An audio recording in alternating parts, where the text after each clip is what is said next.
Hi, this is Bedtime Small Thoughts.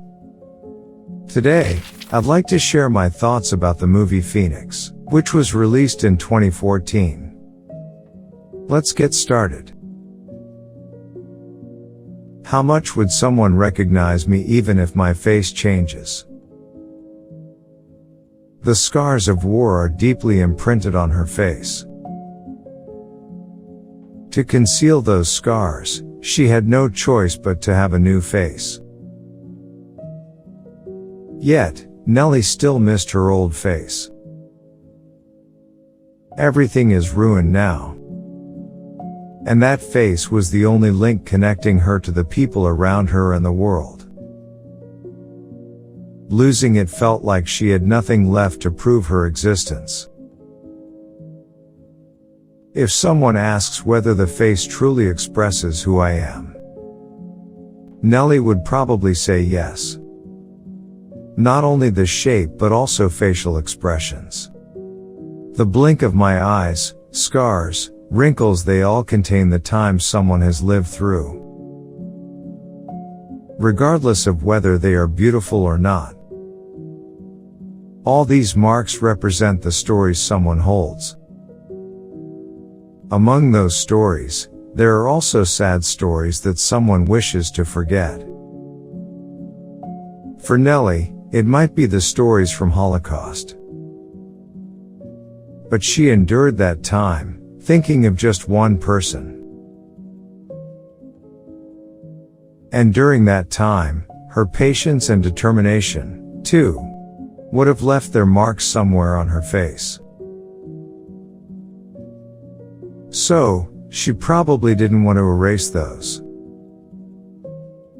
Because probably she didn't want to forget her longing for that person.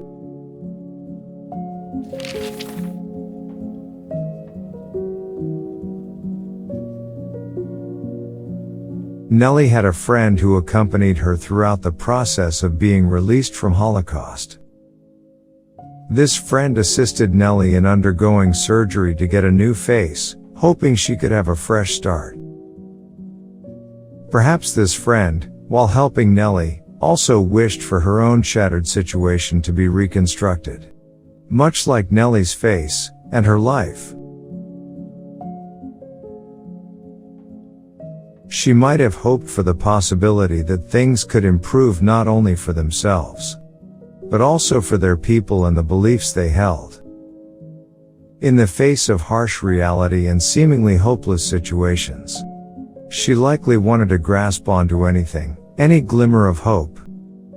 That's why when Nellie didn't follow her friend's intentions, that is, when Nellie refused to forget the past and start anew, choosing instead to return to the past, her friend might have felt profound despair. It was as if she couldn't bear to continue living. It must have felt like regressing to a past they never wanted to return to, a past filled with war-torn lives. A past they desperately wished to forget. To Nellie, her husband, the one she had imagined so vividly in her mind, seemed to be a representation of the past. However, the husband who couldn't recognize her even when she appeared before him, was already living in the present. Nellie wanted to go back to the time before the war, while her husband wanted to find hope in the aftermath of the war.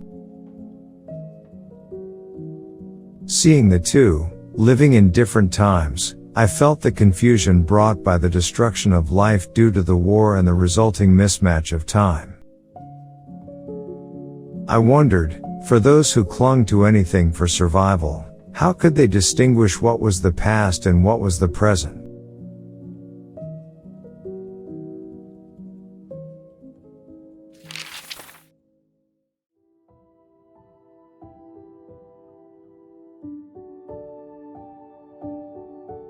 At first, it felt strange to me that Nellie's husband couldn't recognize her. Because although her face had changed, her physique remained, her posture remained, her voice remained, and her way of speaking remained. It's not just the face that makes someone recognizable, you see. But maybe after second thoughts I felt that he wanted to forget her. I thought he might have felt ashamed of betraying her for his own survival. Seeing his selfishness that forced him to choose his survival over thinking about her. Maybe it became too painful for him to continue thinking about her. However, in the fear of war and death, who can blame someone for abandoning their loved ones to ensure their own survival? If it were to happen to me, could I confidently say that I would act differently? Human nature can be truly cruel. And the sad part is that they eventually regret what they did for their own survival without thinking others, when they come to their senses. In fortunate times like nowadays, it's rare that these extreme situations to happen. But in the wartime depicted in the movie, it seems these extremes happen together quite often. It was a time when one had to exert all their strength to survive, even if it meant facing death. The cruel reality is, despite the hardships everyone endured and the difficult decisions they faced, once the war ends, we still tend to scrutinize the right and wrong of the past. Again, quite cruelly, this might be what it takes for the next survival.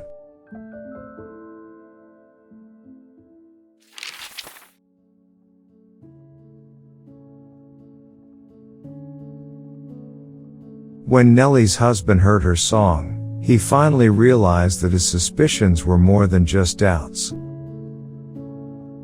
He had wanted to forget her so badly that it took him a long time to recognize her. She was his past, an irreversible past, yet there she was in front of him, singing. It must have been hard to accept. But what should we blame him for? Pushing her away for his own survival? Or trying to rebuild his life, even when he thought she was gone? Or not recognizing her when she came back? In truth, none of these questions give others a reason to blame him. But, what about himself? When faced with all those questions, what thoughts and emotions rushed through him? He suddenly left the room where she was singing. It seemed like he couldn't bear it anymore. And so, I hoped he wouldn't come back. He would have to face those questions for the rest of his life anyway. But I hoped he wouldn't have to face her again. Because his decisions in the past, they probably had to be that way. Anyone might have made the same decisions, but if he saw the present her again, he felt like he couldn't go on living. And I felt that maybe the reason we don't become utterly despicable isn't due to our own willpower or nobility, but simply because the situations we find ourselves in are very comfortable and manageable. I thought that the reason we haven't acted as shamefully as Nellie's husband is maybe because we live in peaceful times. Perhaps, the concept of being despicable might just be a matter of the era we live in. Maybe we're just lucky.